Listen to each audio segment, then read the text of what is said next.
Hey everyone, Luke here with the Knee Replacement Therapist. In this episode of the Knee to Know Show, we're going to talk about when and how to shower after knee replacement surgery.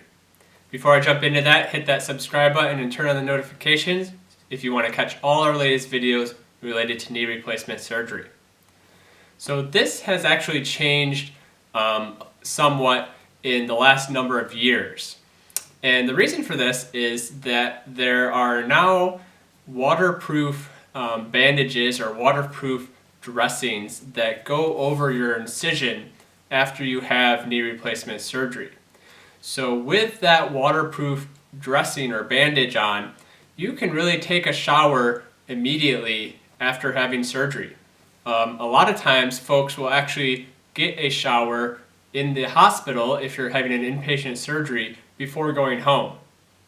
Now, a couple of things to keep in mind are we want to make sure that we're still doing our due diligence and, before you take a shower, make sure you do have that bandage on. Make sure that it is in good condition. It's sticking down. There's no spots that are coming up or anything or loose or anywhere. But with that bandage on, you can go ahead and take a shower. Now, you don't really want to run the water directly on that bandage if you can avoid it. But it's okay to, have that bandage get wet a little bit. Now, of course, you want to follow the instructions of your surgeon and the hospital or whoever is providing you that information in terms of when you can take that bandage off, or if you're supposed to take the bandage off or wait for someone to come assist you with that, whatever that may be. Follow their instructions. But if you do shower with the bandage, you want to make sure you take an inspection of it after you shower as well.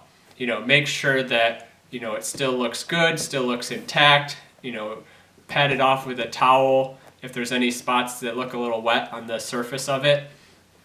And, if it's in good condition, then keep it on. If it looks like it's compromised and you have other bandages and you have the okay to do so, you may want to go ahead and switch that bandage out for a new one. Some other things to keep in mind is that we don't want to be bathing or we don't want to get in a pool. So the bandage is waterproof, but we don't want to be soaking the incision and soaking the knee. That can be a little too much for that waterproof bandage to handle. Usually this is going to be a little bit further down the road when there's a little more adequate closure of the wound and of the incision. And most surgeons will say about 2 to 3 weeks after your surgery. You definitely want to receive that clearance from your surgeon's office before doing anything where the wound and the incision is soaked and immersed in water. So that's getting in a pool, taking a bath, getting in a hot tub, things like that. Some other things to keep in mind is that you may want that extra layer of protection, and this is kind of the traditional way, is that getting that cling wrap or putting a bag over the knee or around the knee and incision, and then taking a little bit of tape and taping it at the ends. You're still more than welcome to do that, for that extra little bit of protection and keeping the wound and the incision dry. But really, if you have that waterproof bandage, it's not really necessary. But again, always be sure to follow up and ask that question of your surgeon and of the hospital staff before you leave.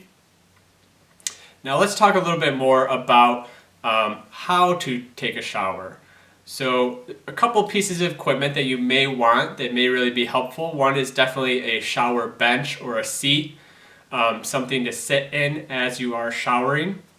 If you have a tub shower, so one with the side that you have to step over, there's also benches that actually come off the side of the tub that you can use to transfer into the shower as well if you're having difficulty stepping up and over the side of the tub and shower.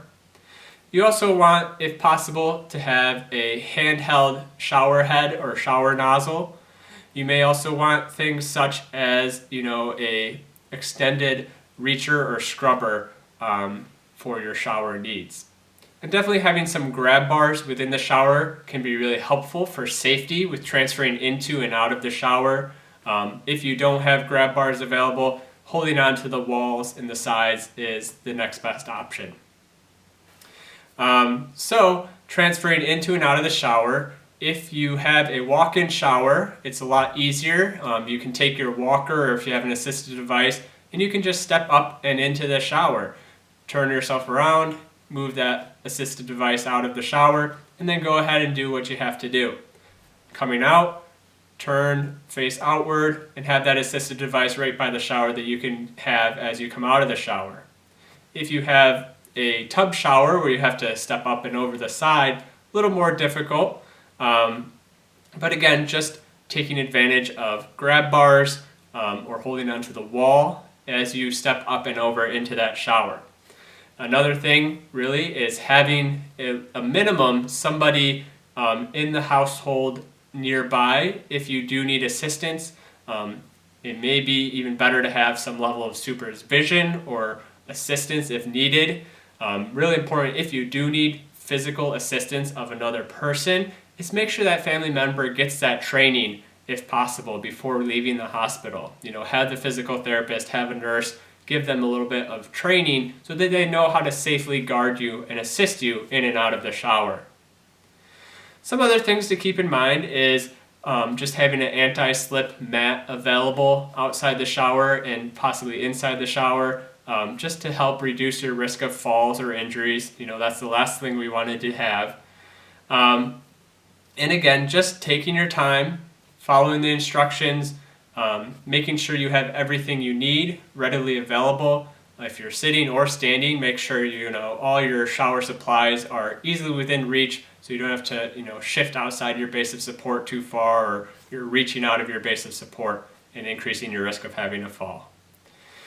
And just know that if you need assistance, be sure to ask for assistance. And if that's in terms of just guarding or assistance with the actual act of getting in and out of the shower, or some part of the showering process, or maybe it's just needing some education and instruction on how to do it safely and effectively, and working with your physical therapist, for example, to make sure you know how to do that appropriately.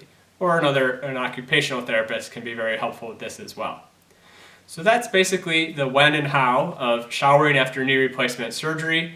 Again, it all comes down to following the instructions from your surgeon's office, and then just being extra safe and taking those precautions so that you're safe and reducing any risk of falls or injuries. Thank you very much for watching. Please be sure to hit that like button. Please be sure to leave your questions and your comments below. I appreciate you coming by and watching this video. Thank you.